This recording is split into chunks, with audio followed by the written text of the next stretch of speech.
गोपालगंज में बढ़ते अपराध पर लगाम लगाने के लिए पुलिस ने एक बार फिर सख्त रुख अपनाते हुए अपराधियों पर बड़ी कार्रवाई शुरू कर दी है। जिले में अलग अलग जगहों पर छापेमारी करने गई पुलिस ने भाग रहे अपराधियों के पैर में गोली मारी है।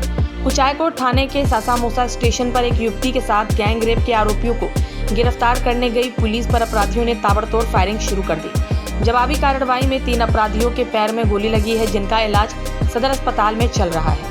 गैंग रेप के अपराधियों की पहचान सासामूसा के बीन टोला निवासी अभिषेक, करीमन और सोनू कुमार के रूप में हुई है। इस मामले में सदर एसडीपीओ प्रांजल कुमार ने बताया कि कल सोमवार को अपने बीमार पिता का इलाज कराने आई यूपी की एक युवती के साथ 3 युवकों ने सामूहिक दुष्कर्म किया था।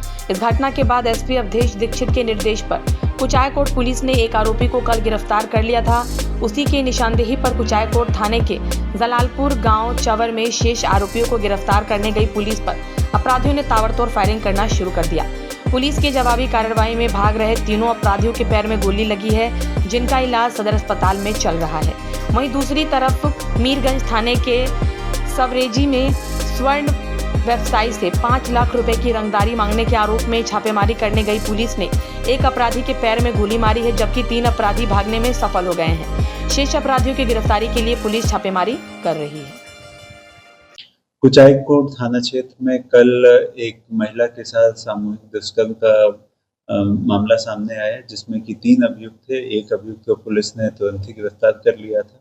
उसके निशानदेही पे अन्य 2 अभियुक्तों के गिरफ्तारी हेतु पुलिस के द्वारा रेड छापेमारी की जा रही थी। इसी दौरान 3:30 बजे सुबह जानकारी प्राप्त हुई कि वो 2 अभियुक्त जलालपुर के चवर में कहीं छुपे हुए हैं।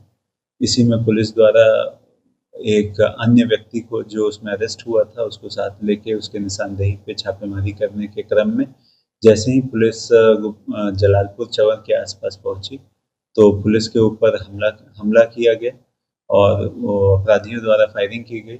पुलिस ने जैसे ही आड़ लिया, इसका फायदा उठाते हुए जो एक व्यक्ति जो पुलिस के गिरफ्त में था वो वहां से भागने का प्रयास किया और सब इंस्पेक्टर राकेश के पिस्टल को भी वहां से लेके भागने का प्रयास किया। भागते के क्रम में पुलिस द्वारा हवाई फायरिंग की गई और इसी क्रम में जैसे ही फायरिंग बंद हुई पुलिस द्वारा जाके देखा गया तो 3 अपराधियों के पैर में गोली लगी हुई थी। पुलिस ने तुरंत ही उन तीनों को अस्पताल ले आया। अभी तीनों खतरे से बाहर हैं, स्थिति सामान्य है।